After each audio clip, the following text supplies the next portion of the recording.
వాళ్ళ ఎట్లా ఉంది అంటే సొసైటీ మొత్తం కూడా కంఫర్ట్ జోన్ కావాలనుకుంటున్నారు ప్రతి ఒక్కళ్ళు కూడా. కష్టపడే జోన్ కోరుకోవట్లేదు. ఇది ప్రమాదకరం. వాటిట్లోంచి పుట్టుకొస్తున్నాయి ఈ సమస్యలన్నీ కూడా. అదే అంటే యువత తగ్గినా సరే అవకాశాలు అయితే తగ్గిపోయినాయి. ఒకవేళ వాళ్ళు యువత మెంటాలిటీ వస్తుంది. ఆడపిల్లలకి మగపిల్లలకి కూడా కంఫర్ట్ లైఫ్ కావాలని కోరుకుంటున్నారు. దానికి కారణం వాళ్ళ తప్పు కాదు.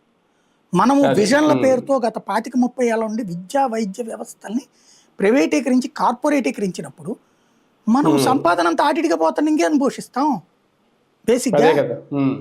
అలాగే ఈ మనం సుఖం ఎక్కువ నేర్పాం. సుఖం ఎక్కువ నేర్పినప్పుడు పిల్లలు ఇప్పుడు రాత్రి పగలు కష్టపడే ఓపిక ఎంతమంది పిల్లలకు ఉంది చెప్పండి. చాలా మంది అబ్బాయిలు సార్ ఈ మధ్య కాలంలో పెళ్లి చేసుకోకపోతే ఏంటి బతకలేమా, భార్య లేకపోతే ఏంటి, మన తిండి మనం తినలేమన్న పరిస్థితికి వచ్చేసారు. అంటే చేసుకున్నా చేసుకోకపోయినా పెద్ద వ్యత్యాసం కనిపించట్లేదు. చట్టాలు వచ్చాక ఒక దరిద్రం వచ్చిందండి. కష్టపడి అమ్మా నాన్నలు సంపాదించారు ఆస్తి.